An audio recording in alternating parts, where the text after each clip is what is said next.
548 கோடி ரூபாய் பக்கம் வந்து கோவிலை கட்டுறேன்னு சொல்லிட்டு ஒன்றுலாம் மாட்டையை போட்டாங்க. இன்னும் இல்லாத விஷயத்த கிறிஸ்தவ மிஷினரி எல்லாம் இடிச்சாங்கன்னு சொல்லி ஒரு ஃபேக் ப்ரொபகண்டாவை பண்ணி ஆன்லைன்ல 36 லட்சமோ, அது இல்லாத வந்துன்னா அங்கங்க பிசினஸ் மேன்ஸை வச்சு ஒரு 80 லட்சமோ வந்து ஆட்டையை போட்டான். காமாலயம்னு சொல்லக்கூடிய கமலாலயத்துல உட்காந்துக்கிட்டே இவன் வந்து இன்னும் சொல்ல போனா பாஜக கட்சிக்காரங்கள்ட்ட 100 கோடி ரூபாய் பக்கம் பணம் வசூல் பண்ணிட்டான். ஒருத்தன் கட்சிக்காரங்கலாம் ஆட்டையை போடுறான், அவன் உன் கட்சிக்காரனே காப்பாத்துறதுக்கு பெயிலும் போடுறான். எவ்வளவு கேவலமா இருக்கானுங்க. இவன் பரோல் வாங்கினது எதுக்காக வாங்கினா? தான் பொண்ணுக்கு கல்யாணம்ட்டு. அந்த பொண்ணுக்கு கல்யாணமே நடக்கல. இப்படி நீதிமன்றத்துக்கே விபூதி போற கோஷ்டி உங்க கோஷ்டி. போய் கட்டி கொள்ளலாம். ஆமா, கட்டி கொள்ளலாம். இந்த தீர்ப்பு உங்களுக்கு எப்ப தெரியும்? தீர்ப்பு வந்தானே தெரியும் எங்களுக்கு. அண்ணாமலை சொன்ன வார்த்தையை வச்சு நீதிமன்ற அவமதிப்பு வழக்கை வந்து தொடர முடியுமா? முடியாது. எப்படி? ஆமா, நீதிமன்றத்தை வந்து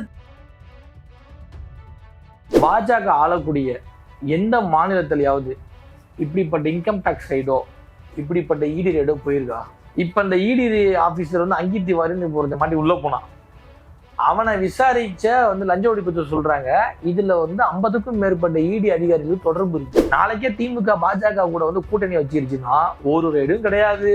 செந்தில் பாலாஜி அடுத்த 2வது நாள் வந்து வெளில வந்துருவாரு. இப்ப வந்து இன்னைக்கு பொன்முடிக்கு வந்து தீர்ப்பு வந்திருக்குல்ல, அந்த தீர்ப்பு ஒண்ணு இல்லாம ஆயிரும். நீர்வழி தடங்கள் எல்லாம் வந்து ஆக்கிரமிச்சு பில்டிங்ஸ் கட்டியிருக்காங்கல்ல, அந்த லிஸ்ட் எடுக்கிறானுங்க. எதனால? பணம் வாங்கதா. இந்த லிஸ்ட்டை யார் எடுக்கிறான்னா மிஸ்டர் அமர் பிரசாத் ரெட்டி. யார் எடுக்க சொன்னா அண்ணாமலை. தமிழ்நாட்டுல என்ன ஆட்சிக்கே வரல, வளைச்சு அண்ணாமலை வளைச்சு பணத்தை போட்டடா. நீ உன் கூட இருக்கவனே சொல்றான், நீ வந்து எங்கெங்க எவ்வளவு போட்ட அப்படின்னு உன் கூட இருக்கவனே சொல்றான். அரண்சை நண்பர்களுக்கு வணக்கம். அரண்சை ஊடகம் சுயேட்சையாக இயங்குவதற்காகவே உருவாக்கப்பட்டது. நாம் செய்கிற வேலை உண்மையிலேயே மக்களுக்காக செய்கிறோம் என்பதை நீங்கள் நம்பினால், வாய்ப்பு இருந்தால் இந்த ரேசர் பே QR கோடுக்குள்ளே நீங்கள் வந்து அதை ஸ்கேன் பண்ணி எங்களுக்கு உங்களால் இயன்றதை விருப்பம் இருந்தால் ஆதரவு தெரிவிக்கலாம். அரண்சை நேயர்களுக்கு வணக்கம். நான் மதன் அறிவழகன். இன்றைய நமது சிறப்பு விருந்தினர் சத்யபிரபு அவர்கள். நிறைய விஷயங்கள் நம்ம அவர்கிட்ட விவாதிக்க இருக்கிறோம். அவரை வரவேற்கலாம். வணக்கம். வணக்கம். அமைச்சர் பொன்முடி அவர்களுடைய வழக்கில் வந்து தீர்ப்பு வந்திருக்குது. அவருக்கு வந்து 3 ஆண்டு சிறை தண்டனை, 50 லட்சம் ரூபாய் அபராதம் அப்படின்னு சொல்லியிருக்கிறாங்க. அவர் வந்து வருமானத்திற்கு அதிகமாக சொத்து சேர்த்த வழக்கு அப்படின்றதுனால இப்போ அவருக்கு வந்து இப்போ MLA பதவி போயிருச்சு, அமைச்சர் பதவி போயிருச்சு, சிறைக்கு செல்கிறார். திமுக ஆட்சியை பாருங்க, ஊழல் ஆட்சி அப்படின்னு ஒரு பிரச்சாரம் தொடங்கி இருக்கிறது. இது உள்ளபடியே திமுகவுக்கு ஒரு பெரிய பின்னடைவு என்றும் பேசப்படுகிறது. உங்களுடைய பார்வை என்ன? ஆனா எனக்கு தெரிஞ்சு இது திமுகவுக்கு பெரிய வந்து பின்னடைவு மாதிரிலாம் எனக்கு தெரியல. இது ஒன்றும் அந்த அளவுக்கு வந்து பொதுமக்களால் ஒன்றும் பெரிய அளவில் வந்து பேசப்படலை. இங்க வந்து இருக்கக்கூடிய பாஜக, அதிமுக, நாம் தமிழர் கட்சிகள் போன்ற இங்க வந்து திராவிடம் வந்து இருக்கவே கூடாதுன்னு நினைக்கக்கூடியவர்களால் மட்டும்தான் அந்த மாதிரியான வந்து கருத்தை வந்து பேசப்படுது. இன்னொன்னு ஊழல் வழக்கு ஊழலுங்கிறானுங்க. இது முதல்ல ஊழல் வழக்கும் கிடையாது. அது நீங்க வந்து கேட்ட கேள்வியிலே சொல்லிட்டீங்க. நீங்க பொன்முடியோடைய அவங்க வீட்டுக்காரமா இருக்காங்கல்ல, அவங்க வந்து ஒரு பிசினஸ்ல வந்து அவங்க அதாவது தன்னுடைய வருமானத்துக்கு அதிகமா வந்து சொத்து சேர்த்திருக்காங்கிறதான் வழக்கு. அந்த வழக்குல வந்து பாத்தீங்க அப்படின்னா வந்து கீழே உள்ள கோர்ட்ல வந்து இதற்கு வந்து தகுந்த சாட்சியங்கள் இல்லைன்னு சொல்லியிருக்காங்க. அடுத்தது இப்ப வந்து ஹைகோர்ட்ல வந்து அதாவது தகுந்த சாட்சியங்கள் இல்லாட்டினாலும் சந்தேகத்தின் பலனின் அடிப்படையில இந்த மாதிரி 3 ஆண்டுகள் வந்து தண்டனை கொடுக்குறேன்னு சொல்லியிருக்காங்க. அதுக்கு 30 நாள் வந்து தள்ளி வச்சிருக்காங்க. அதுக்குள்ள நீங்க மேல்முறையீடு பண்ணலாம்னு சொல்லியிருக்காங்க. இது ஒரு பக்கத்து போயிட்டு இருக்குது. இப்ப நமக்கு என்னன்னா, பொன்முடி வந்து உண்மையாலுமே சொத்துக்கு மீறி வந்து சேர்த்து இருந்தாருன்னா அதுக்கு உண்டான வந்து பலனை கண்டிப்பா அனுபவிச்சு ஆகணும். அதுல மாற்றுக்கிறது கிடையாது. நம்ம அதுக்குள்ளாரையே போல, அது அவராச்சு கோர்ட் ஆச்சு, அது நம்ம அதுக்குள்ள போகல. ஆனா இப்ப இதை சார்ந்து இப்படி வந்து பல விமர்சனங்களை வைக்கிறானுங்கல்ல, இந்த மாதிரி நீதி வென்றுடுச்சு, இந்த மாதிரி நம்ம திமுகவை வந்து வெறும் திமுகவா பார்க்க கூடாதுன்னு நான் நினைக்கிறேன். ஏன்னா திமுகங்கிறது அதாவது திராவிடம்ங்கிற ஒரு வந்து கான்செப்டோடைய ஒரு உருவமா திமுக இருக்கு. அப்ப உனக்கு என்ன பண்றாங்கன்னா திராவிடமே கூடாது. அப்ப வந்து இது திராவிடம் வந்து ஏன் கூடாது அப்படின்னா, திராவிடம் வந்து எதெல்லாம் சொல்லுது, சமத்துவத்தை சொல்லுது, சமூக நீதியை சொல்லுது, இதெல்லாம் இங்க கூடாது. இங்க வந்து இவன் தான் படிக்கணும், இவன்லாம் படிக்க கூடாது, இவன் தான் வேலைக்கு போகணும், இவன்லாம் வேலைக்கு போக கூடாது. இந்த இன்னும் சொல்ல போனா இந்த இந்தியாவிலே நம்மளுடைய வந்து மாநிலம் வந்து ரொம்ப முன்னோக்கி போயிட்டு இருக்குல்ல, இதெல்லாம் கூடாது, பின்னோக்கி தான் போகணும். அதாவது இன்னும் சொல்ல போனா மத்தியில இன்னும் சொல்ல போனா வட இந்தியாவில் இருக்கக்கூடிய மாநிலங்களை காட்டிலும் வந்து கீழே தான் போகணும். அதற்கெல்லாம் இங்க உள்ள வந்து சமூக நீதி சமத்துவத்தை பேசக்கூடிய திராவிடத்தை வந்து ஒழிக்கணும் அப்படின்னு நினைக்கிறவனுக்கு வந்து வைக்கக்கூடிய ஒரு கண்டென்ட் இது. அதனால அவனுக்கு வந்து இந்த மாதிரி வந்து ஒரு பொய்யான விஷயத்த வந்து பொது சமூகத்து மத்தியில வந்து திணிக்க பாக்குறானுங்கன்னு சொல்ல வரேன். குறிப்பாவே நான் கேட்கிறேன், திரு அண்ணாமலை அவர்கள் அவர் வந்து சொல்றாரு, நான் தொடர்ந்து வந்து திமுகவுடைய ஊழல்கள் குறித்து நான் பேசியிருக்கிறேன். ஏற்கனவே லிஸ்ட்லாம் வந்து கொடுத்திருந்தார். திமுக ஊழல் செய்தது, ஒரு ஆட்சி பிரச்சனை வரும்போது இதெல்லாம் சொல்லியிருந்தார். அப்ப நான் சொல்லிக்கிட்டே வரேன், இப்போ இந்த தீர்ப்பு நான் வரவேற்கிறேன். இதன் மூலமாக தமிழ்நாடு ஊழலற்ற ஒரு மாநிலமாக மாறுவதற்கான ஒரு வாய்ப்பு உருவாகிட்டு இருக்குது. இவர் மட்டுமல்ல, இன்னும் பல அமைச்சர்கள் வந்து சிறைக்கு போவாங்க. இதெல்லாம் அவர் முன்னாடியே சொல்றார். யார் யாரெல்லாம் ஜெயிலுக்கு போவாங்க, யார் வீட்டுக்கு ஈடி வரும், இதெல்லாம் அவர் முன்னாடியே சொல்லிக்கிட்டு இருக்கிறார். இது போல நடக்கும், தமிழ்நாட்டோட ஊழலை வந்து நாங்க இப்படி ஒழிப்போம் அப்படின்ற மாதிரி சொல்றாரு இல்லையா? ஒரு பாசிட்டிவான விமர்சனம் தானே அது. அண்ணாமலை சொல்றது பாசிட்டிவான விமர்சனம். இந்த டிஎம்கே ஃபைல்ஸ்னு ஒண்ணு வந்து அண்ணாமலை ரிலீஸ் பண்ணதை பத்தி கேட்டீங்க. அது கூகுள்ல போய் ஒவ்வொரு மந்திரியோடைய வந்து இந்த பெயரை போட்டா அவங்க பேர்ல இருக்கக்கூடிய சொத்து பட்டியலை எடுத்துட்டு டிஎம்கே ஃபைல்ஸ் வெளியிட்டு தான் நம்ம எல்லாம் பார்த்துருந்தோம். இதை பலமுறை நம்மளும் பேசியிருக்கோம். அதை விட்டுருங்க. அப்ப அதுக்காக யாருமே வந்து சம்பாதிக்கலையானா அப்படின்னா அது வந்து ஆமா இல்லைன்னு சொல்ல வரல. எல்லா இடத்துலையும் தப்பு இருக்கு. நான் அதை பத்தி பேச வரல. பர்டிகுலரா இதை பேசக்கூடிய அந்த அண்ணாமலை பாஜக பத்தி பேச வரல. இப்ப அண்ணாமலை எடுத்துக்கோங்க, ஆருத்ரான்னு ஒரு விஷயம். சாமானிய மக்கள் கிட்ட வந்து 1 லட்சம் கொடுத்தா 2 லட்சம் 3 லட்சம் 4 லட்சம் 5 லட்சம் தரேன்னு சொல்லிட்டு ஆசை வார்த்தை கூறி பல கோடி ரூபாய், 2400 சில்லற கோடி அதை பண்ணின அந்த கம்பெனியோடைய போர்ட் ஆஃப் டைரக்டரா இருக்கக்கூடிய ஹரீஷ இந்த பாஜகவில மாநில செயலாளரா எப்படி போட்டீங்க? தெரியாம போட்டுட்டோம். எப்படி தெரியாம போட முடியும்? இந்த அண்ணாமலை பெங்களூர் தமிழ்நாடு மாத்தி மாத்தி போகும் பொழுது ஸ்டார் ஹோட்டல்ல தங்குறதுக்கு அந்த ஹரீஷ் தான் ரூம் புக் பண்ணி கொடுத்துருக்கான். அவன் ஏன் உனக்கு ரூம் புக் பண்ணி தரணும்? நண்பர்கள் உதவி செய்யறாங்கன்னு சொல்றாரு. எனக்கும் இருக்காங்க, ஃப்ரெண்ட்ஸ் இருக்காங்கன்னு. இன்னும் சொல்ல போனா குற்ற பின்னணி உள்ளவன் என்கிட்ட க்ளோஸா பேச வந்தாலே என் லெவலுக்கே நான் சொல்றேன். அதாவது வந்து என்னுடைய இதுக்கே நான் என்ன பண்ண ஒதுங்கி போவேன். அவன் டீ குடிக்க கூப்பிட்டாலும் இல்ல நான் இப்பதான் டீ சாப்பிட்டேன் வேணாண்டான்ருவேன் நான். ஏன் அதே வேணா ஒருத்தன் பார்ப்பான், போட்டோ எடுப்பான், தேவையா நமக்கு இது? நமக்கு அவனுக்கு உண்மையாலுமே வந்து பழக்கமே இருக்காது. இருந்தாலும் நம்ம ஏன்டா வம்பு அப்படின்னு நினைக்கிறோம். நம்ம 2438 கோடி ரூபாங்கிறது வந்து கவர்மெண்ட் சொல்ற கணக்கு. கிட்டத்தட்ட 8000-10,000 கோடி ரூபாய் பக்கம் வந்து இந்த மக்கள் பணத்தை விட்டுருக்காங்க. அப்படிப்பட்ட அக்யூஸ்டன் எப்படி பக்கத்துல வச்ச? இன்னும் சொல்ல போனா இந்திய பிரதமர் வந்து நரேந்திர மோடி வரக்கூடிய ஃபங்க்ஷன்ல வெல்கம் பண்றதுக்கு அந்த லிஸ்ட்ல அவன் பிறகு எப்படி வச்ச? இந்த கட்சியில வந்து ஹரிஷ்னு ஒருத்தனை உன்ட்ட கூட்டு வந்தான்ல, ஆனா இவன் அமர் பிரசாத் ரெட்டி. அதுக்கப்புறம் வந்து பல வேலைகள் செஞ்சிருக்கான்ல, அவன் இன்னமும் உன் கட்சியில தான் வச்சிருக்கேன். ஏன் அது எப்படி? அது இந்த ஹரிஷே சொல்லியிருக்கேன், அந்த மாதிரி ஆர்கே சுரேஷ் கிட்ட வந்து நான் வந்து பணம் கொடுத்தேன். அந்த பணம் எதுக்குன்னா அவர் சொன்னாரு, நான் அந்த மாதிரி மேல பேசி இந்த பிரச்சனையை வந்து ஒண்ணு இல்லாம ஆக்குறேன்னு சொல்லிட்டு அவர் சொன்னாரு, அதனாலதான் கொடுத்தேன்னு அவன் சொல்றான். 20 கோடி ரூபாய் வாங்கினதா சொல்றாங்க. ஆமா, இந்த ஆர்கே சுரேஷ் தான் முத்துராமலிங்கத்துடைய அந்த இது இருக்குல்ல, இது என்ன பூஜை, குரு பூஜை, அந்த வந்து குரு பூஜையில அண்ணாமலையை கட்டி பிடிச்சி வருங்கால முதலமைச்சரேன்னு சொல்லி கூடுதல் நம்ம பார்த்தோம். ஆர்கே சுரேஷ் வந்து ஹரீஷ் கிட்ட வந்து பணத்தை வாங்கிக்கிட்டு உடனே இந்த வந்து கேஸ்ல விசாரணை இல்லாம நான் வந்து பாத்துக்கிறேன் அப்படின்னு அவன் சொன்னது வந்து இந்த அண்ணாமலையை வச்சுதான் ஆர்கே சுரேஷ் வந்து ஹரீஷ் கிட்ட வந்து சொன்னான்னு நான் சொல்ல வரேன். நமக்கு தெரியாம எப்படி சொல்ல முடியும்? ஆனா தெரியாமலாம் இல்ல, பப்ளிக்கே அவன் சொல்ற வருங்கால முதலமைச்சர் அவன் கவுன்சிலர், அதாவது தனியா நின்று கவுன்சிலரா ஜெயிக்கிறதுக்கு கூட தகுதி இல்லாத அண்ணாமலையை முதலமைச்சர் ரேஞ்சுக்கு வச்சு பேசுறான்னா அப்ப அவங்களுக்குள்ளார இருக்கக்கூடிய பழக்க வழக்கம் எந்த அளவுக்கு வந்து ஸ்ட்ராங்கா இருக்குன்னு சொல்ல வரேன் நான். ஒன்னாச்சா? அடுத்தது ஊழலை பத்தி அண்ணாமலை பேசுறாரு. அண்ணாமலை இருக்க கட்சி வந்து பாஜகவில் நம்ம எடுத்துக்குவோமே, ஒண்ணுமே வேணாம், சிம்பிளா பேசுவோமே. அதாவது இந்த துவாரகான்னு சொல்லிட்டு ஒரு ரோடு, அது 1 கிலோமீட்டருக்கு பாத்தீங்கன்னா 18 கோடி ரூபாய் தான் எஸ்டிமேட். ஆனா 251 கோடி ரூபாய் 1 கிலோமீட்டருக்கு செலவானதா காமிச்சு 7.5 லட்சம் கோடி ரூபாய் ஆட்டையை போட்டிருக்கானுங்க, ஊழல் பண்ணிருக்காங்க. சிஏஜி அறிக்கையில வந்தது. இதுக்கு அண்ணாமலையோடைய இது என்ன பதில் என்ன?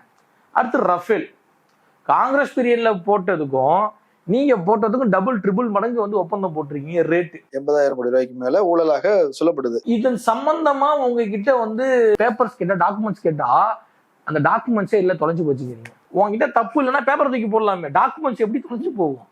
நீ என்ன இது ஸ்கூல் படிக்கிற பசங்களா? நீங்க ஸ்கூல் படிக்கிற பசங்க தான் சொல்லுவாங்க, அம்மா என் பென்சில் தொலைஞ்சிருச்சு, என் ஷார்ப்னர் தொலைஞ்சிருச்சு, என் ரப்பர் தொலைஞ்சிருச்சுன்னு சொல்லுவாங்க. அடுத்தது மத்திய பிரதேசில வந்து உங்களுக்கே தெரியும்னா, மகாராஷ்டிரா மத்திய பிரதேசலாம் ஒரு கோவில் சிலையை வச்சு 548 கோடி ரூபாய் பக்கம் வந்து கோவிலை கட்டுறேன்னு சொல்லிட்டு ஒன்றுலாம் மாட்டையை போட்டானுங்க. ஆட்சிக்கே வரல. தமிழ்நாட்டுல என் ஊர் பக்கத்துல சிறுவாச்சூர்னு ஒரு ஊர்ல ஒன்னும் இல்லாத விஷயத்த கிறிஸ்தவ மிஷினரி எல்லாம் இடிச்சாங்கன்னு சொல்லி ஒரு ஃபேக் ப்ரொபகண்டாவை பண்ணி ஆன்லைன்ல 36 லட்சமோ, அது இல்லாத வந்துன்னா அங்கங்க பிசினஸ் மேன்ஸை வச்சு ஒரு 80 லட்சமோ வந்து ஆட்டையை போட்டாங்க. அதன் சம்பந்தமா கிளப் ஹவுஸ்னு ஒரு ஆப்ல வந்து எல்லாருமே சேர்ந்து பேசி, நீ ஆட்டையை போட்ட, நீ இந்த கார் வாங்கிட்ட, நம்ம ஆட்டுல நம்மளே காட்டி கொடுத்துக்க கூடாது, அதுக்கப்புறம் நாளைக்கு நம்மள யாரும் நம்ப மாட்டாங்க, இப்படிலாம் பேசி அதுல ஒரு அக்யூஸ் வந்து ரிமாண்ட் செய்யப்பட்டான். அனல் மாஃபியாக்கள்கிட்ட வந்து நீ எவ்வளவு வாங்கின, அதன் சார்ந்து வந்து ஜோதிகுமார்னு ஒருத்தன் உங்க வந்து பிஜேபி ஹெட் ஆபீஸ்ல ஒருத்தர் இருக்கா, அவன் கிட்ட வந்து இடி ரெடி போய் 2-3 நேரம் காஃபி குடிச்சு ஏஞ்சி வெளியே வந்த கதை நமக்கு தெரியும்.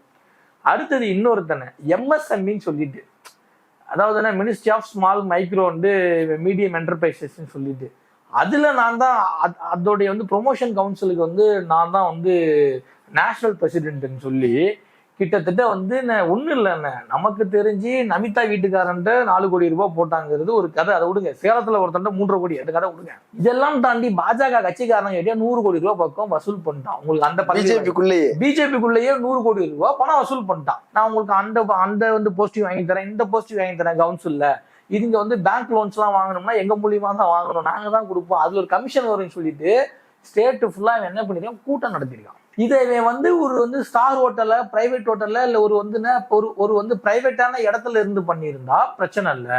ஆனா இவன் பண்ணது உன்னுடைய ஹெட் ஆபீஸ் ஆனா நீ எங்க மாநிலத்துல இருக்கியோ அந்த வந்து காமாலயம்னு சொல்லக்கூடிய கமலாலயத்துல உட்காந்துக்கிட்டே இவன் வந்து இன்னும் சொல்ல போனா பாஜக கட்சிக்காரங்கள்ட்ட 100 கோடி ரூபாய் பக்கம் பணம் வசூல் பண்ணிட்டான்.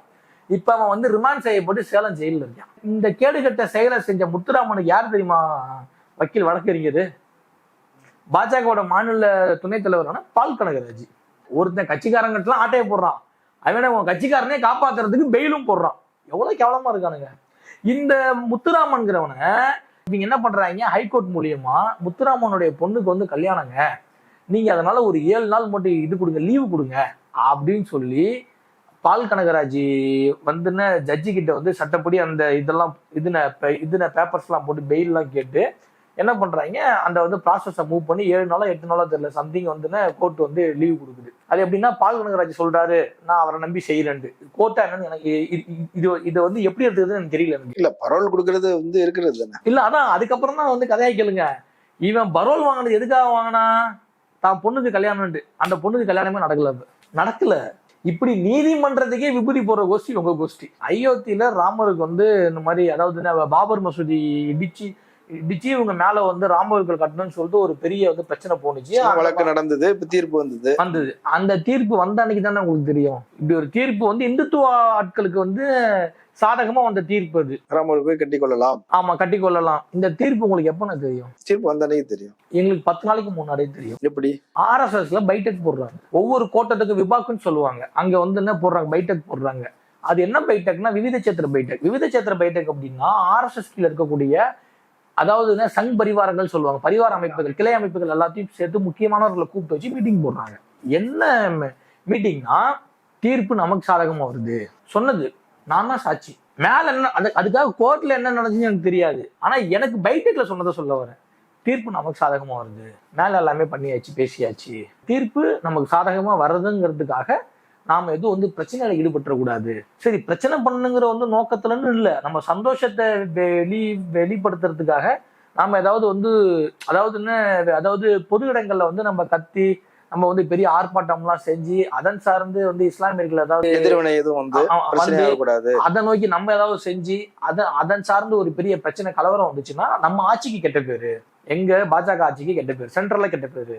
அடுத்தது இந்த வந்து கோவில் தீர்ப்புனால பாருங்க அப்படின்னு சொல்லிட்டு இதுக்கும் கெட்ட பேரு. அப்ப நம்ம சைலண்டா அதை நம்ம வந்து இது கையாளணும். அன்னைக்கு நம்ம என்ன பண்ணலாம்னா, நம்மளுடைய வீடுகள்ல சக்கரை பொங்கல் செய்யலாம், எல்லாத்துக்கும் ஸ்வீட் தரலாம், எல்லாத்தோடைய வீட்டு வாசல்லையும் இவரு ராமரோட போட்டோ வச்சு சாமி கும்பிடலாம். இப்படிதான் நம்மளுடைய சந்தோஷத்தை நம்ம வந்து வெளிப்படுத்தணும் அப்படின்னு சொல்லுது. தீர்ப்பு வர்றதுக்கு முன்னாடியே உங்களுக்கு தெரியும். இதுக்கு நான் தான் சாட்சி. நான் மட்டும் சாட்சி இல்ல, ஒவ்வொரு இந்துத்துவக்காரனுக்கும் தெரியும். தீர்ப்பு வர்றதுக்கு முன்னாடி தீர்ப்பு இதுதான் வரும்னு தெரியும். ஆனா அண்ணாமலை வந்து சொல்றாரு, திராவிட முன்னேற்ற கழக அரசு கீழமை நீதிமன்றங்களை வந்து மேனிபுலேட் பண்றாங்க, அங்க மிரட்டி அங்கு தங்களுக்கு தேவையான தீர்ப்புகளை வாங்கிக்கிறாங்க, இதன் மூலமாக தங்களை பாதுகாத்துக் கொள்கிறார்கள் அப்படின்னு சொல்லி அவர் சொல்றார். இப்ப அண்ணாமலை சொன்ன வார்த்தையை வச்சு நீதிமன்ற அவமதிப்பு வழக்கை வந்து தொடர முடியுமா முடியாது? எப்படி? ஆமா, நீதிமன்றத்தை வந்து திமுக மிரட்டி தங்களுக்கு சாதகமா பயன்படுத்துதுங்கிறதே உங்களுக்கு வந்து கண்டெம்ட் ஆஃப் கோர்ட்டு தானே. அப்ப வந்து நான் கோர்ட்டும் நீதிமன்றமும் அங்க இருக்கக்கூடிய நீதிபதியும் ஏதோ ஒரு கட்சிக்கு வந்து பயந்தோ இல்ல, அதாவது இது வந்து அண்ணாமலை சொல்றதுபடி நான் சொல்றேன் நானு இந்த மாதிரி, அதாவது அண்ணாமலையின் கூற்றுப்படி நீதிமன்றமும் நீதிபதியும் ஒரு கட்சிக்கு பயந்து ஒரு வந்து கட்சியோட சொல் கேட்டு அவங்க வந்து தீர்ப்பு கொடுக்குறாங்கிறது தானே அர்த்தம். அந்த அர்த்தம் அண்ணாமலை சொல்றது அதுதானே. அப்ப நீதிமன்றமும் நீதிபதியும் ஒரு சார்ந்துதான் செயல்படுறாங்க, ஒருத்தங்களுக்கு வந்து கட்டுப்பட்டு தான் செய்யறாங்க அப்படின்னு அண்ணாமலை சொல்றது நீதிமன்ற அவமதிப்பா இல்லையா? இல்ல அவர் ஏதோ ஒரு காரணத்துல சொல்லலாம் இல்லையா? எந்த காரணமா இருந்தாலும் நீதிமன்ற அவமதிப்பா இல்லையா நீங்க சொல்லுங்க. அப்ப இதன் சார்ந்த அண்ணாமலை மீது எப்ப அதாவது நீதிமன்ற அவமதிப்பு வழக்க நீதிமன்றம் வந்து கண்டிப்பா தொடரணும்னு நான் சொல்லுவேன். எப்ப தொடர போறாங்கன்னு நான் கேட்டுப்பேன். தொடர்ந்து திராவிட முன்னேற்ற கழக அரசின் மீது வழக்குகள், ஏதோ ஒரு வழக்குகள் பிரச்சனை, இடி ரைடு, இன்கம் டேக்ஸ் ரைடு ஒன்னொன்னா வந்துகிட்டு இருக்குது. தொடர்ந்து ஊடகங்கள்ல பேசுபொருள் ஆகிட்டு இருக்குது. நெகட்டிவ் ஆகுது அப்படின்னு சொல்றாங்க. வழக்குகள் வருது. ஏற்கனவே செந்தில் பாலாஜி சிறைக்கு போயிருக்கிறார். இப்போ இவரும் பொன்முடியும் சிறைக்கு போறார். அவர் இன்னும் அண்ணாமலை இன்னும் சொல்றார், இன்னும் வந்து கீதா ஜீவன் உள்ள போவாங்க, அனிதா ராதாகிருஷ்ணன் உள்ள போவாங்க, இன்னும் நிறைய 4-5 அமைச்சர்கள் வந்து சிறைக்கு போவதற்கு வாய்ப்பு இருக்குது, இப்படி எல்லாம் சொல்றாங்க. அவங்க சொல்லக்கூடிய அமைச்சர்கள் எல்லாம் பாத்தீங்க அப்படின்னா ஏற்கனவே பிஜேபி ஒரு 10 தொகுதிகளை வந்து டார்கெட் செஞ்சிருந்தாங்க அப்படின்னு சொல்லுவாங்க. அதுல வந்து நெல்லை, கன்னியாகுமரி, திருச்செந்தூர், தென்காசி, ராமநாதபுரம், விழுப்புரம், இப்படி சில என்னென்ன தொகுதிகள்லாம் டார்கெட் பண்ணியிருந்தாலும் அங்கள்ள முக்கியஸ்தர்களை தான் அவங்க வந்து டார்கெட் பண்றாங்க அப்படிங்கிற விமர்சனமும் வருது. இப்படி தொடர்ந்து ஒரு எதிர்மறையான ஒரு கருத்துருவாக்கம் வருவது அப்படின்றது திமுக அரசுக்கு ஒரு எதிர்மறையான ஒரு பாதிப்பு ஏற்படுத்தாதா? இடி ரைடு இப்ப இந்தியாவில் பாஜக ஆளக்கூடிய எந்த மாநிலத்திலேயாவது இப்படிப்பட்ட இன்கம் டேக்ஸ் ரைடோ இப்படிப்பட்ட இடி ரைடோ போயிருக்கா? இல்ல, அதுவும் விமர்சனத்துக்குள்ளாய்தான் இருக்குது. ஏன் போல? ஊழல் செய்யாம இருந்திருக்கலாம் அவங்க. நான் வந்து MP UP எல்லாம் போயிருக்கேன். நானு ரோடு கூட நல்லா இருக்காது, ஒரு ஹாஸ்பிட்டல் நல்லா இருக்காது. தமிழ்நாடை கம்பேர் பண்றப்போ ஒரு 50 வருஷம் பின்னோக்கி இருக்கு. அங்கெல்லாம் பிரச்சனை இல்லையா? ஏன் அங்கெல்லாம் போல? ஒண்ணு. அடுத்தது, இப்ப இந்த இடி ஆபீசர் வந்து அங்கித் திவாரின்னு போறத மாட்டி உள்ள போனான். அவனை விசாரிச்ச வந்து லஞ்ச ஒழிப்பு சொல்றாங்க, இதுல வந்து 50க்கும் மேற்பட்ட இடி அதிகாரிகளுக்கு தொடர்பு இருக்கு, அதனால இந்த வழக்குல இவருக்கு வந்து ஜாமீன் கொடுக்க கூடாதுன்னு சொல்லிட்டு அவங்க வந்து வாதம் வச்சிருக்காங்க. லேப்டாப்ல எல்லாம் நிறைய லிஸ்ட் எடுத்து வச்சிருக்காங்க. ஆமா ஆமா ஆமா. இந்த வந்து இடிங்கிற கும்பலே இவங்களுக்கு வந்து கைப்பாவையா இருந்துக்கிட்டு அரசாங்கத்துல இருந்து சம்பளம் வாங்கிக்கிட்டு அடியாள் வேலை பார்க்கக்கூடிய ஆட்கள் தான் நான் வந்து சொல்லுவேன் இடின்னு சொல்லுவேன். இப்ப இந்த இடி ரைடு, இந்த இன்கம் டேக்ஸ் ரைடு எல்லாம் பெருசாக எடுத்துக்க கூடாதுன்னு சொல்லுவேன். அதுக்காக இப்ப வந்து திமுக ஆட்கள்கிட்ட வந்து போறதுனால இங்க இருக்கவங்க எல்லாருமே, அதாவது இந்த பக்கம் இருக்கிறவங்க எல்லாமே வந்து நியாயமா தான் சம்பாதிச்சாங்கன்னு நான் சொல்ல வரல. இந்த இடி ரைடு நியாயமான இடங்களுக்கு எல்லாம் போலன்னு சொல்ல வரேன். இன்கம் டேக்ஸ் ரைடு, இடி ரைடு வந்து நியாயமான ஆட்கள்கிட்ட எல்லாம் போல, ஒருதலை பட்சமா வந்து இது செயல்படுறாங்க. நாளைக்கே திமுக பாஜக கூட வந்து கூட்டணி வச்சிருச்சுன்னா ஒரு ரைடும் கிடையாது. செந்தில் பாலாஜி அடுத்த 2வது நாள் வந்து வெளில வந்துருவாரு. இப்ப வந்து இன்னைக்கு பொன்முடிக்கு வந்து தீர்ப்பு வந்திருக்குல்ல, அந்த தீர்ப்பு ஒண்ணு இல்லாம ஆயிரும். ஸோ அவ்வளவுதான் விஷயம். அடுத்தது, இந்த இடி, இந்த ஐடி, இந்த இப்ப வந்து நடக்கிற பிரச்சனை இதெல்லாம் வச்சு திமுகவுக்கு பின்னடைவுங்கிறத விட, இதெல்லாம் வச்சு நீங்க இன்னொன்னு கேட்டீங்க, இந்த மாதிரி நம்ம ஸ்ட்ராங்கா எல்லாம் நம்ம ஆட்கள் அப்படின்னு தலையில நின்று தண்ணி குடிச்சாலும் என்னதான் பண்ணாலும் இந்த பாஜகவால தமிழ்நாட்டுல ஒரு மயிரும் புடுங்க முடியாது. நடைபயணம் எல்லாம் போயிருக்கிறாரு. நடைபயணம் எங்கன்னா போறது இன்னைக்கு எத்தனை பேருக்கு தெரியும்? நடைபயணத்துல ஃபர்ஸ்ட்லயே சொல்லியாச்சு. அந்த வந்து நடைபயணத்துக்கு பயன்படுத்துற பஸ் கதை சொல்லியாச்சு. அதுல வந்து நைட்டு 10 மணில இருந்து 5 மணி வரைக்கும் இவங்களுக்கு வந்து சேவை செய்யறதுக்காக பெண்கள் ஏன் இருக்கணுங்கிற விஷயமும் சொல்லியாச்சு. இதுக்காக அந்த கட்சியோட பெண்களை நான் தவறா பேசல. அப்படிலாம் உங்களை அவனுக்கு தவறா பாக்குறானுங்க, உங்களை தவறா பயன்படுத்த பாக்குறானுங்க, விழிப்போட இருங்கன்னு தான் நான் வந்து சொல்ல வரேன். அது பார்த்தாச்சு. அடுத்தது வந்து பாத்தீங்க அப்படின்னா, இந்த நடைபயணம் 2-3 நாள் எனக்கு தெரிஞ்சு பரபரப்பா பேசப்பட்டுச்சு இல்ல, பேச வைக்கப்பட்டாங்க. அதுக்கு உங்களுக்கு தெரியும், இங்க இருக்கக்கூடிய வந்து இது கொஞ்சம், அதாவது ஒரு சில யூடியூப் சேனல்ஸ் இருக்கலாம் பல கோடி ரூபாய் வந்து பேரம் பேசி, பிசினஸ் பேசி, அப்படி வந்து இந்த நடைபயணத்தை வந்து ஃபோக்கஸ் பண்ண வச்சாங்க. இதெல்லாம் ஒரு பக்கெட்டு. இப்போ உங்களுக்கு வந்து அண்ணாமலைக்கு கீழே இருக்கக்கூடிய அமர் பிரசாத் ரெட்டியை மட்டும்தான் தெரியும். இப்போ அமர் பிரசாத் ரெட்டி மாதிரி இன்னொருத்த வந்திருக்கான் அண்ணாமலைக்கு. அவன் பேர் என்ன? நாகராஜ். அண்ணாமலைக்கு தமிழ்நாட்டில் எப்படி அமர் பிரசாத் ரெட்டியோ அது மாதிரி டெல்லியில நாகராஜ். நாகராஜை 4-5 வருஷத்துக்கு முன்னாடி தமிழ்நாட்டில் வந்து காவல்துறை வந்து தேடிக்கிட்டு இருந்த ஒரு அக்யூஸ்டு. இந்த நாகராஜ் வந்து பாத்தீங்க அப்படின்னா, நம்ம இப்போ உள்துறை அமைச்சகம் இருக்குல்ல, அதுல இணை உள்துறை அமைச்சரா ஒருத்தங்க இருக்காங்க. பேர் என்னன்னா நிஷித் பிரமாணிக்குன்னு சொல்லி. அந்த இணை அமைச்சரை ஒரு வந்து இன்னும் சொல்ல போனா திருட்டு வழக்கு, மக்களே நல்லா கேட்டுக்கோங்க, திருட்டு வழக்குல பாஜகவை சேர்ந்த இணையமைச்சரான வெஸ்ட் பெங்காலை சேர்ந்த நிஷித் பிரமாணிக்குங்கிறவருக்கு வெஸ்ட் பெங்கால்ல உள்ள ஒரு கோர்ட் வந்து திருட்டு வழக்குல வந்து வாரண்ட் போட்டிருக்கு, பிடி வாரண்ட்.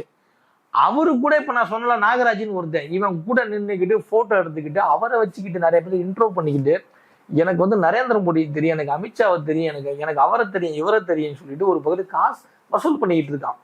இந்த இவர் இருக்காருலன்னா நடிகர் விஜய், அவர்கிட்ட தலைவா படம் வந்துச்சு இல்ல, அப்போ ஒரு பிரச்சனை வந்துச்சு இல்ல, அந்த பிரச்சனை இப்ப 50 லட்சம் ரூபாய் பணம் போட்டிருக்கான்.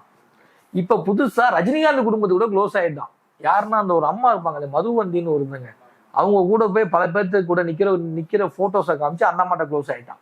க்ளோஸ் ஆயிட்டு ரஜினி ஃபேமிலிக்குள்ள போயிட்டு இவங்க இருக்காங்களா லதா ரஜினிகாந்த், அவங்களுக்கு வந்து அப்பாயின்மெண்ட் வேணும்னு சொல்லி இவங்க திரௌபதி முர்மு ஒரு இதுக்காக வந்தாங்க. லதா ரஜினிகாந்த் பேர்ல அப்பாயின்மெண்ட் கேட்டு இவங்க போயிட்டான். இப்ப இங்க கேட்டா அவங்கள தெரியுங்கிறது, அங்க கேட்டா இவங்கள தெரியுங்கிறது. இப்படி ஒரு 420 டுபாகூர் பேர் வந்து நாகராஜ். அவன் யாருன்னா அண்ணாமலை கிட்ட இப்போதைக்கு வந்து புதுசா சேர்ந்திருக்கக்கூடிய ஒரு தம்பி. அவரு தான் வந்து அண்ணாமலைக்கு டெல்லியில வந்து கையாளு. இப்படிப்பட்ட கூட்டத்தெல்லாம் நீ வச்சுக்கிட்டு இதை பத்தி நீ பேசவே கூடாதுன்னு சொல்லுவேன். இன்னொரு விஷயம் சொல்லணும்னு, ஊழல் செஞ்சதுல வந்து பார்ப்பனர்களாக இருந்தா ஒரு விஷயமும் பார்ப்பனர் அல்லாதவர்களா இருந்தா ஒரு விஷயமும் இருக்கு. எப்படி சொல்றீங்க? அதான் என்னைய கேட்டா 2 பேருமே தப்பு தான். நான் என்ன சொல்றேன், ஊழல் பண்ணா தப்பு தான், யாராலும் தப்பு தான்.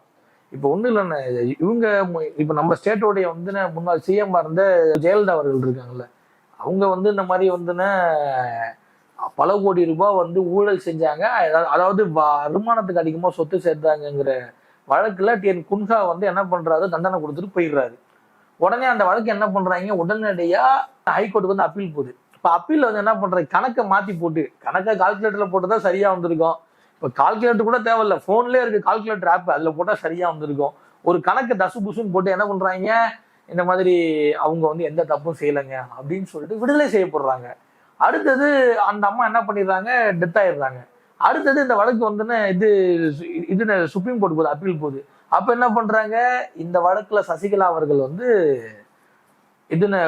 குற்றவாளியா அனௌன்ஸ் செய்யப்படுறாங்க, அவர்களுக்கு தண்டனை வழங்கப்படுது. ஜெயலலிதா இருக்கிற வரைக்கும் தீர்ப்பு வரல. அப்ப வந்து நான் என்ன சொல்றேன், பார்ப்பனராக இருக்கக்கூடிய ஜெயலலிதாவுக்கு ஒரு நியாயமோ, பார்ப்பனர் அல்லாத சசிகலா ஒரு நியாயம் சொல்ல வரேன் நான். சசிகலா அதனால முதலமைச்சராக வேண்டிய வாய்ப்பே போயிருச்சு. அதுக்காக சசிகலா வந்து அதுக்காக சசிகலா தப்பு செய்யலன்னு நான் சொல்ல வரல. 2 பேரும் ஒன்னாதான், ரைட் தான், 2 பேரும் ஒன்னாதான் இருந்தாங்க. ஆமா, அது என் வேலை கிடையாது. ஆனா சொல்றேன், இப்படி ஒரு பாரபட்சம் இருக்குல்ல, இப்படி ஒரு பார்வை இருக்குல்ல, இப்படி இந்த விஷயம், இந்த பார்ப்பனர் அல்லாதவங்க விஷயம் கான்செப்டே பாஜக கான்செப்ட் தானே. பாஜக கான்செப்ட்னா நான் என்ன சொல்றேன்னா இந்துத்துவ கான்செப்ட், RSS கான்செப்ட் தானே. இப்ப இதெல்லாம் வச்சுக்கிட்டு நீங்க ஆட்சி ஆளக்கூடிய எந்த ஸ்டேட்லயும் இது வரைக்கும் இடி ரைடு போடல, இன்கம் டேக்ஸ் ரைடு போடல. இதை வச்சுக்கிட்டு உன் கட்சியில வந்து இப்ப கூட ரீசெண்டா போன வாரம் நீங்க பார்த்துருப்பீங்க, ஒரு பாலியல் வழக்குல வந்து யூபியில் இருக்கக்கூடிய எம்எல்ஏக்கு வந்து அங்க உள்ள கோர்ட் வந்து தண்டனை கொடுத்துருக்கு. தமிழ்நாட்டுல என்ன ஆட்சிக்கே வரல, வளைச்சு அண்ணாமலை வளைச்சு படத்தை போட்டடா, நீ உன் கூட இருக்கவனே சொல்றான் நீ வந்து எங்கெங்க எவ்வளவு போட்ட அப்படின்னு உன் கூட இருக்கவனே சொல்றான். இப்ப லேட்டஸ்டா ஒரு விஷயம் சொல்றேன், இப்ப இந்த இதெல்லாம் வந்துச்சு இல்ல, மழை வெள்ள பாதிப்புலாம் வந்துச்சு இல்ல, இப்ப அமர் பிரசாத் ரெட்டியை வச்சு இந்த அண்ணாமலை ஒரு லிஸ்ட் எடுத்திருக்கு. என்ன தெரியுமா லிஸ்ட், அதாவது இங்க இந்த நலத்திட்ட உதவிகள் செய்யறதுக்காக இல்ல, அப்படி இல்ல, நலத்திட்ட உதவிகள்லாம் இல்ல, ஐயா அந்த கதையை தான் நீங்க பாத்துருப்பீங்களே, பாருங்க இவ்வளவுதான் தண்ணி இருக்கும், அதுக்கு மேல ஒருத்தர் என்ன பண்றான், ஜேசிபி பொக்லிங்ல ஏறிட்டு போறான், இந்த அண்ணாமலை முட்டைக்கால் தண்ணியில போட்ல போனான், இன்னொன்னு சாப்பாடு செஞ்சு இவனுங்களே சாப்பிட்டுக்குவானுங்க, அதையும் நம்ம பார்த்துருப்போம். அதுக்குள்ளே இல்ல, இந்த நீர்வழி தடங்கள் எல்லாம் வந்து ஆக்கிரமிச்சு பில்டிங்ஸ் கட்டியிருக்காங்கல்ல, அந்த லிஸ்ட் எடுக்கிறானுங்க. எதனால? பணம் வாங்கதா, சீரியஸான அங்க உள்ள ஆட்களே நம்மள்கிட்ட சோர்ஸ் சொன்னது நம்ம கிட்ட. இந்த லிஸ்ட்டை யார் எடுக்கிறான்னா மிஸ்டர் அமர் பிரசாத் ரெட்டி. யார் எடுக்க சொன்னாங்கன்னா அண்ணாமலை. எதுக்குன்னா மிரட்டி பணம் வாங்கணும். ஆனா ஏற்கனவே அவங்கெல்லாம் அவங்ககிட்ட இப்போ SRM அவங்ககிட்ட தான் கூட்டணியில் இருக்கிறாங்க, AC சண்முகம் அவங்ககிட்ட தான் கூட்டணியில் இருக்கிறாங்க. இவங்கெல்லாம் நீர்பிடிப்பு பகுதிகளில் தான் அவங்களுடைய மருத்துவமனையை கட்டியிருக்கிறாங்க, அவங்களுடைய கல்லூரிகளை கட்டியிருக்கிறாங்க. அதெல்லாம் ஏற்கனவே அவங்க மேல உள்ள விமர்சனங்கள் தானே. அவங்களே இப்ப அவங்க கூட்டணியில தானே இருக்காங்க. கூட்டணியில இருந்தா பிரச்சனை இல்லைண்ணே, கூட்டணியில இருந்தா பிரச்சனை இல்லை. இதே பாரிவேந்தர் வந்து 2014 எலெக்ஷன் நினைக்கிறேன், 2014 2014 பாராளுமன்ற எலெக்ஷன் வந்து யாவூர் தொகுதியில தான் நின்னாரு. தொகுதியில பாஜக காரனுங்க அவர்கிட்ட நல்லா போட்டானுங்க, இதை பெருமையாவே சொல்லுவானுங்க. அதனால எதுவுமே கண்டுக்க மாட்டாரு, எல்லாம் நாயதான்ப்பா, இவெல்லாம் பாரு காரே வாங்கிட்டான் அப்படின்னு நம்மள்ட்ட சொல்லுவாங்க பொண்ணு. இப்ப சொல்லிக்கிறாங்க திரும்பவும் நம்ம கூட தான் நிக்க போற, கூட்டலாம் நிக்க போறாரு, ஃப்ரெண்டா இன்னொரு வண்டி ஒண்ணு போட்டுற வேண்டியதான், பரவாயில்ல பேசிக்கிறானுங்க. புரியுதானே? அதான் சொல்றேன். இப்ப நீங்க சொல்ற வந்து ஏசி சண்முகமா இருக்கட்டும், பாரிவேந்தரா இருக்கட்டும், இவங்க வந்து பாஜக கூட கூட்டணியில வந்து இருக்கிற வரைக்கும் எந்த பிரச்சனையும் இல்லை. சோ அந்த பக்கத்தை அதாவது இவங்களுடைய பார்வை அந்த பக்கம் போகாது அப்படின்னு நம்ம நினைக்கிறோம். ஆனா அவனுங்களை உள்ள வச்சு புடிங்கி புடிங்கி சாப்பிட்டுக்கிட்டு இருப்பானுங்கன்னு சொல்ல வரேன் நானு. ஆமா, நான் பிரச்சனை பிளாக்மெயில் தானே இது. அது போல இன்னைக்கு வந்து அமர் பிரசாத் ரெட்டியை வச்சு எங்கெங்கெல்லாம் அந்த மாதிரி வந்துன்னு அதாவது அதாவது நீர்வழி தடங்களை வந்து ஆக்கிரமிச்சு இது என்னது பில்டிங்ஸ் கம்பெனிஸ் எல்லாம் கட்டியிருக்காங்களோ அப்படிப்பட்ட லிஸ்ட் எடுத்து பணம் வாங்குற வேலையில அண்ணாமலை இறங்கியிருக்கான் அப்படின்னு சொல்ல வரேன். இந்த தீர்ப்பை பத்தி இந்த விஷயத்தை பத்தி பேசுறதுக்கு பாஜகவுக்கும் அண்ணாமலைக்கு தகுதி இல்லைன்னு சொல்ல வரேன். ஏன்னா உங்க கூட இருக்கிறவங்க எல்லாருமே திருட்டு பசங்கன்னு சொல்ல வரேன். இன்னொரு விஷயம் ஒன்று சொல்றேன். இந்த கவர்மெண்ட்ல இருக்கக்கூடிய இன்சூரன்ஸ் பாலிசியில ஒரு நம்பரை யூஸ் பண்ணி 7 லட்சம் பேர் பணத்தை எடுத்திருக்கானுங்க. அப்படி ஒவ்வொரு நம்பர்லயும் எத்தனை லட்சம் பேர் பணம் எடுத்தான்னு தெரியல. ஆமா, இது பல்லாயிரம் கோடி ரூபாய் ஊழல். அடுத்ததுன்னா ரஃபேல் ஊழல்.